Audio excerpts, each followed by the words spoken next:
Welcome to the deep dive.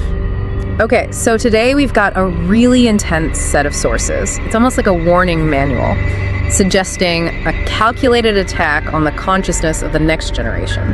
That's right. The core idea presented is that there's this system actively working to fundamentally change how upcoming generations think, feel, and see the world. Yeah, the sources argue the goal is to create, quote, an unbalanced and deformed generation, one that's sort of detached from basic human principles. Completely detached. So our mission here is clear. We need to explore these sources impartially. They're pretty alarming. We'll look at everything from addictive AI-generated media for toddlers. Right into predictions about a transhumanist future. Chips in the head, downloaded reality, that sort of thing. Exactly. And we also have to cover some of the most, let's say, extreme claims in these documents, controversial medical points, and even the idea that holograms have been used to fake major historical events. It's definitely a challenging set of ideas to navigate. But, it's important we understand the full picture these sources are painting. Agreed.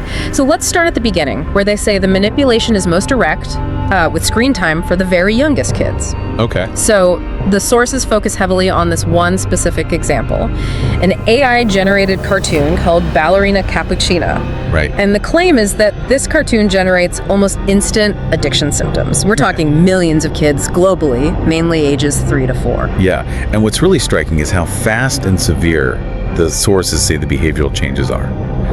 They describe kids becoming really isolated and starting to speak these strange, incomprehensible words. It's like they develop a whole new vocabulary that parents just don't understand, a total disconnect. And this detachment from reality seems immediate too. The sources bring up parents talking about bad grades. Yeah. And the child just responds almost like a robot, saying something like, well, I achieved a high score in the game, as if that cancels out the real world consequence. Wow, so the digital win completely replaces or overshadows actual reality for them. That's the claim. And then there's the content itself. The sources are quite blunt, asserting it includes things like sexual innuendos, killing, harassment. Which is deeply disturbing for that age group. Yeah. The argument seems to be that it's about desensitization, right? Exactly. The sources claim the system's goal is to make seeing violence, seeing blood, just acceptable, emotionally neutral. They even compare it, don't they, to how kids might passively watch news reports about terrible events, like accidents or conflicts. Yeah, like events in Gaza were mentioned. It becomes just another thing on a screen without real emotional weight. Right, and this leads into another concept. The sources bring up something called digital drugs. Or eye dosing. They connect the addictive nature of this cartoon directly to that phenomenon. So, maybe explain that a bit.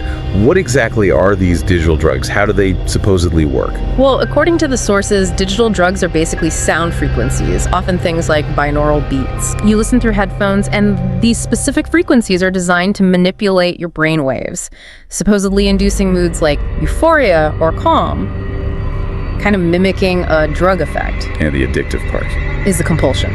Once the sound stops, there's this overwhelming urge to listen again.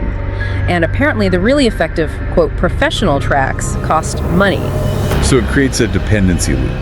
Pay to feel good, need to pay again. That's the idea. And the sources argue that the low frequencies used in hyper-addictive mobile games, like PUBG was mentioned, and specifically in this AI cartoon, operate on the exact same principle. It's not just catchy, it's engineered frequency dependence. So the goal is to make the child, as they put it, ready to do anything to finish the game. Which links back to the kid ignoring bad grades for a high score. If that's true, the conditioning is working incredibly well. And the sources also mention withdrawal symptoms from this digital stuff. They do. And they don't describe it as mild. They claim withdrawal can be dangerous, sometimes even worse than from actual drugs, mentioning convulsions, seizures. Wow, so this isn't just about grabbing attention. It's about creating a biological need, according to these claims. That seems to be the implication. Okay, so if this intense conditioning is happening, what's the bigger picture? What's the end game, according to these sources? Let's shift from the addiction symptoms to the broader technological transgression they describe. Right, so if you look at the core philosophy presented in these documents, it's pretty bleak. They state the ultimate goal of this system is the destruction of the future of humanity. Destruction through how? Through completely altering the psychological, mental, and ideological makeup of the next generation. It's described as an active process of erasure and reprogramming. An erasure that the sources claim is already happening. They paint this picture of kids today having erased minds, lacking that kind of natural curiosity or spark seen before. Yeah, they use terms like the current generation is being formatted, like installing a new operating system that dictates everything. And this formatting is heading towards a specific future.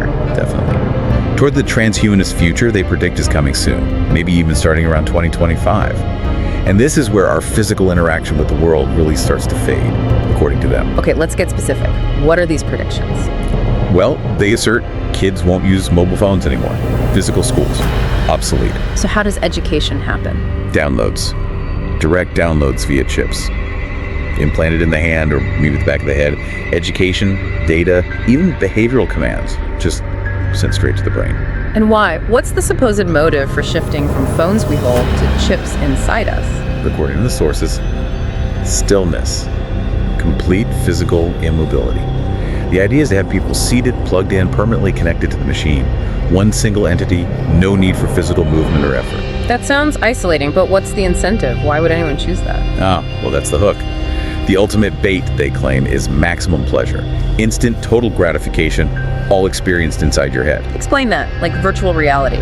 More integrated than that, apparently. The sources claim you'll be able to experience getting married, traveling the globe, achieving huge success, even tasting incredible food. All generated realistically within your mind. No physical action needed. You just think the desire and the experience is delivered to your consciousness. If the machine gives you perfect, instant pleasure, why would you ever bother with the real world? The struggle, the effort, the potential failure of actual achievement? Exactly. That's the massive philosophical question hanging over all this. Yeah. And the cost. It's existential. How so? The sources warn humanity will become, they use the term mutants. Yeah. The Arabic word used is masuk. Masuk, meaning what in this context? It means deformed or having lost essential human qualities. Specifically here, they mean losing the ability to think critically. Why would that happen?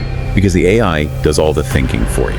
It calculates outcomes, makes choices, delivers the pleasure stimulus. The human brain basically isn't needed for complex thought anymore, it just receives. So, sources argue it will effectively atrophy. Total reliance on the machine. The ultimate loss of self, then. Trading real struggle for manufactured bliss. Precisely. Okay. We need to shift gears now to the third major area in these sources. And this part challenges, well, reality itself, and also touches on some very sensitive medical topics. We need to be really clear here. We're reporting exactly what the source material claims was discussed or revealed, often citing public forums or specific research they point to. Absolutely. Impartial presentation is key here. We're just conveying the information from the sources provided. And philosophically, it links back to that mutant idea, controlling perception, controlling what people believe is physically true. Right. So let's start with the medical claims. The sources cite a specific U.S. public hearing they connected to the CDC, where it was allegedly stated that DNA from aborted fetuses was found in some common children's vaccines. Which vaccines did they mention? Polio, measles, and rabies were specifically named in the source material we reviewed. Okay. And the source's angle on this? The question they pose is, what's the medical reason for human fetal DNA being in these standard immunizations for kids? It's presented as a direct challenge to trust in public health bodies. Got it. And there was another claim about vaccines too, wasn't there? Related to COVID-19. Yes. A separate and, equally extreme claim. The sources allege that analysis found evidence of toxins, specifically venoms from, I think it was 2 or 3 different types of snakes inside certain COVID-19 vaccines. Again, these are the claims presented in the sources. The underlying theme seems to be undermining trust in medical authority as part of a larger control strategy. That seems to be the connection they're drawing. But then they pivot even further, questioning the nature of physical reality itself. Right, holograms. The sources assert that the world is being prepped for some kind of massive, global holographic event. Like what? Maybe projecting a major religious figure or some kind of planetary scale illusion. They mention research into different religious prophecies as potentially part of the setup for this. Okay, that sounds like science fiction, but the sources don't just leave it as a future possibility, do they? No, that's the crucial part. They argue this isn't just theoretical. They claim holographic tech has already been used to manipulate major historical events. And this is probably the most startling claim in the entire set of documents. They give specific examples. Okay. The claim that many tanks seen during the Iraq War weren't real, they were holographic projections. Wow, story. And the other huge one, the assertion that the 9/11 Towers event was also a holographic projection, designed, they claim, to shift global politics dramatically. Which perfectly fits their core idea, right? That illusion can be a more powerful weapon than actual force if you can control what people believe happened in the past. You control the present narrative entirely. Okay, so let's try to synthesize this. We've gone from AI cartoons addicting toddlers to brain chips and downloaded realities, to claims that fundamental aspects of medicine and even history are manufactured. What does this mean for you, the listener, trying to process all this? That's a lot. But the sources, despite how extreme they sound, essentially present a very clear choice, or maybe a warning. Which is? It's a choice between accepting a future where pleasure is simulated, instant, and requires no effort, or choosing to maintain the human struggle. The messy, difficult, but ultimately meaningful process of real-world thinking, connection, and achievement. They seem to be calling for a return to or a holding on to basic principles, resisting the programmed path. Exactly, relying on the principles they were raised on, as the sources put it, rather than letting AI dictate values. So let's leave our listeners with this final thought directly from the implications of these sources. If this predicted future arrives, where the system can give you the perfect mental experience of marriage, success, travel, anything you desire, without any physical effort, will future generations even value the real physical struggle anymore?